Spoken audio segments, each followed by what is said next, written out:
Hey, how's it going? So thanks for tuning into another video. A little bit of a different scene here, and it's been a minute since I did one of these, but I was actually having a conversation with someone the other day, and I was saying like I missed that creative outlet that I had creating videos on YouTube and stuff. So I thought what better time than now to just get started again and get back into it. So here we are.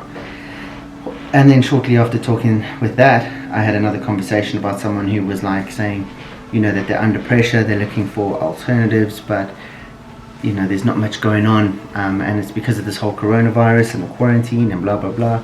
And I was relaying the story about when I first got into consulting, and I thought, actually, if I'm going to make a YouTube video and get back into that, that'll be a pretty decent one to kind of get the ball rolling on. So I thought, here we go, there's an opportunity to tell a story and get back into this whole YouTube thing and enjoying making videos again. So in 2015/2016, I can't remember the year exactly, it was one of the two, when I first decided that I was going to become a consultant. And actually, if we rewind slightly further than that, I didn't even know I was going to be a consultant, to be honest with you. I got on Google and I said highest paying jobs in London, and finance and tech were the two jobs that came up as highest paying roles. I was like, well, my dad is the tech dude, like I don't know a whole hell of a lot about technology.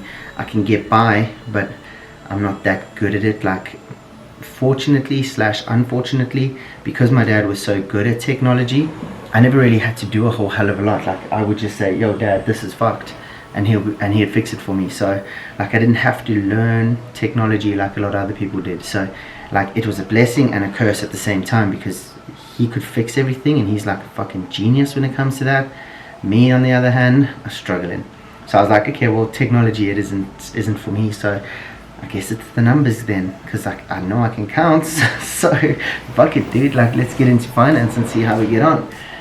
And I decided that finance was the game, so I started putting myself out there and saying that I wanted to become a financial consultant of sorts. And long story short, first year I had 135 rejections, and the only reason I know this is because my email inbox the other day was too full, and it said that I had to start getting rid of older emails. And when I first decided that I was going to be a consultant, I wanted a track record of like my success and my failures. So I had a folder that was all my rejections and all of the yeses that I got, and obviously the rejection folder is fucking huge, and the acceptance folder is a lot smaller.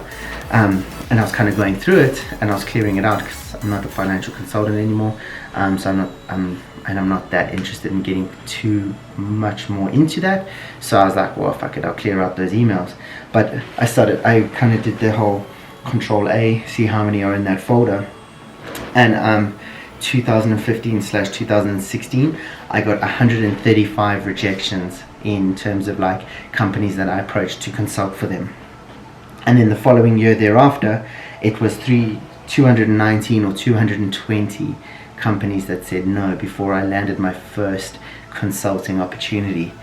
And the story that I was relaying to this guy was that like, you only have to get lucky once, and then the ball starts rolling and you start picking up momentum, because once you've got your foot in the door, like the rest is easy. The rest kind of takes care of itself. And then it's getting past those initial rejections. So it took 350, for round numbers, let's use 350 as the number. It took 350 no's before I got my first yes, and that first yes then equaled a 6-figure income. But like, if I just given up after 10 or 20, who knows where I'd be now. Like, but my why was bigger. Like, I wanted to be a consultant, I wanted to earn good money, I wanted to be able to put myself on the map and not be stressed out about money all the time. So it was like, okay, how am I going to do that? Well, consultants get paid really well. Financial consultants get paid even better than average consultants. So that was it. I was like, I'm not stopping until I am able to call myself a financial consultant. And 350 no's later, I finally got a yes, and then the rest is history. Like, I had 4 or 5 years of financial consulting under my belt, which has now allowed me to come to the US like I am now on a holiday and not be too stressed out about the fact that I'm not earning money at the moment. Like, I've got enough of a nest egg to be able to ride out whatever it is to come until I decide what it is that my next step is going to be. But if I had just accepted the first no, or the 20th no, or the 30th no, shit, even the 100th no, I wouldn't be where I am now. So that's kind of like where I was trying to get to with the story that I was telling him, was that like you only have to get lucky once, and then that door's open and you just walk on in and you do your thing. And then as long as you've got the work ethic and you're putting in the effort, like you build up a track record, and then you build up a network of people. And then like I think the last 2, maybe even 3 consulting roles that I had, I didn't even have to go through normal channels. Like people referred me in, that people who were already there were like, yo, we need this piece of work done, we know Byron's good at it, let's get him in. And then it was like okay, walk in the door, oh, you need that, yeah, okay, I can do that, we'll do this and this, boom, that's how we're going to lay it out, that's what it's going to look like. I think it's going to take 6 months, 10 months, 12 months, however long it is. This is my day rate, or this is my flat fee, which do you prefer? Job done, right, let's get on it, let's do the work. So the point is that like this is trying times, right? There's a whole lot of uncertainty, there's a lot of people being laid off, there's a lot of people getting their hours reduced, there's a lot of people up shit creek, if you want to like get to brass tacks, and they're looking for side hustles, they're looking for things to do to make ends meet, they're looking to try and like find something that can make money, but they're constantly going, well, there's no opportunities out there. There's a lot of people with a lot of money spending a lot of money because it's a good time to be buying stuff now. Like if you're liquid, it's a good time. I mean, like this happens every 8 to 12 years where there's some kind of crisis or some kind of something where the stock market and everything takes a hit, and then it starts coming back up. Like this is nowhere near as bad as 2008, but like at some point either the market's going to tank even further, or it's going to start coming back again. If it starts coming back, well, people are buying on the way up and they're just going to keep making more and more money. But in order to do that, they had to be liquid in the first place. And unfortunately, not enough of us are learning from previous mistakes to be able to capitalize on these kind of opportunities. And this is why the top 1% get wealthier, and it's because they're liquid in this kind of time, whereas average Joe is living paycheck to paycheck. So the biggest thing like now is to learn from previous mistakes. And one of the ways that I've done this, or previously anyway, was I implemented a 7-day rule where like I'm very good at spending money, right? I have got that down to a fine art. Like I'm impressively good at buying shit and stuff that I don't need, or I think I need, and then all of a sudden like 5 days later I'm like, meh, why did I buy that again? Oh, I can't remember, boom, chuck it in the cupboard and I never use it ever again. So I got into the habit of implementing a 7-day rule where for 7 days I wouldn't buy something, and then if in 7 days I still needed it, then I would buy it, because then I knew it was a valuable buy. But that just delayed the dopamine hit, which then ensured that I actually did need that item. So there's little things that you can do, but that's not really the topic of discussion today. The topic of discussion today is the fact that like times are tough.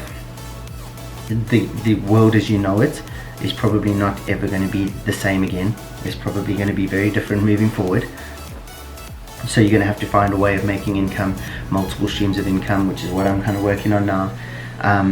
And you're going to take a lot of no's. Like it's going to take a lot of effort again. I'm prepared to put in the work and take another 300, 400, 500 no's in order to get the yes that I'm looking for. But you got to be prepared to take those hits and to take that knock in the confidence, because like the way I rationalized it to myself at the time when I was getting all those no's from the consulting roles was that I was like, okay, well, every no that I have is one step closer to a yes. And when you start reframing things like that and you start thinking about it slightly differently to the norm, it becomes a whole lot easier to take on that rejection, because you're like, okay, fuck it, dude, that's cool, that means I'm one no closer to the yes, perfect, let's go. And you just keep grinding. But like if you think that 50, 60, 100 applications is all you need to do to get a yes in these kind of times, especially now, like actually rewind, there'll be a lot of people who have the skill sets, and they will, like if you're a coder, right, like you're in high demand now. If you are someone who's been able to take companies from being sort of office-based to virtual-based, and you've got a track record of taking people online, like you're in high demand now, because there's a load of businesses that are desperate to know how they can transition from what they were doing in the old times to the new times. So like, not everyone's having a tough time finding work. Like there's enough work and there's enough opportunity out there, but those of you that are, figure out, like, there will be stuff that you're doing on a daily basis that other people would pay good money to understand, because they just don't get it, they just don't see it. Like, this is where you come in and you get a bit creative with it and stuff, and maybe it's an online course, maybe it's fucking YouTube channel, I don't know, whatever it is. But long story short, like, you need to just figure it out, FIO, and like realize that there is going to be a lot of no. There's going to be so many no's, but every no is one step closer to a yes. And like I said, I've harped on about it a bit, like a little bit now, but you only have to get lucky that one time, and then all of a sudden, like, the pieces just fall into place. But if you give up, like, that's it, that's game over. There's no more opportunity. So if you keep moving one foot in front of the other, just keep going, inevitably you're going to get lucky. Like, I think it was Gary Player, the famous golf player, who said, the harder I work, the luckier I seem to get. It's the same thing that applies. Like, the more hours you put into your craft, and the more practice you're doing, and the more work you're putting into launching that online business or whatever it is that you're trying to do, the luckier you're going to get at some stage. Because, like, there's only so many times that someone can say no before someone else will say yes and see the opportunity that you're presenting as a valuable opportunity. Like, that's it. That's all you got to realize, is that 350 no's before I was like 300, literally, this is actually exactly it, 350 no's to 6-figure income. That's exactly how and it was a year and a half in the making as well. It's not like it was all of a sudden just an overnight thing, boom, I sent out 350 spam emails and I just landed on my feet. No, it was like interviewing, it was presentations, there was work involved in every single one of those. Like, in every single one of those no's, I had to justify why I was even in the same building as these people. And then it was like, okay, well, this is what I can do for your organization, this is where I think I can add value. And then I had to sell them on the idea that I was actually the person for the job over anyone else that potentially wanted to do the same thing. So 350 no's to 6-figure income, and then be smarter with your money once you do start earning good money. Remove yourself from the paycheck to paycheck system. It's a dangerous place to live. If you're on the breadline every single month or every single week, like, all you need is one little thing to go wrong and that pushes you over and you're bang in trouble. And then all of a sudden you're relying on the government or fucking some knight in shining armor to come and save your ass. No, save yourself. Get yourself into a good position. Look after yourself. Get smarter. And then you only, like I say, get lucky one time, and then the rest is history. Then you can start making your own rules. You play by a different game, and then diversify. Figure out how you can earn multiple streams of income, which is where I'm at now. But like I say, don't get too focused on like this short-term no. Just realize that at some stage there will be a yes, but you have to have enough rejection to appreciate the yes when it does come. So that's today's video. I hope you've all gotten a whole bunch of value. I'm quite excited to be back in the game doing this. I don't know if I'm going to do a video a week. I'll see what my schedule allows, but when I can and how I can, I'm going to do a video and have some fun with it again, because this is a good creative outlet for me and I thoroughly enjoy it. So I'll catch you all again soon. Have a lovely day. Oh, last thing, if you haven't followed me on Instagram, go ahead and do so. I post there pretty much every day. There's workout stuff, there's other stuff there. Kind of like, that is my main form of social media. And then the YouTube is just a slight variation on something that gives me a bit more creativity in terms of video editing and stuff like that. Like I said before, I thoroughly enjoy the actual back end of this. Not so much being in front of the camera, but the editing on the other side is a lot of fun for me. So that being said, rambled enough. Put in the work.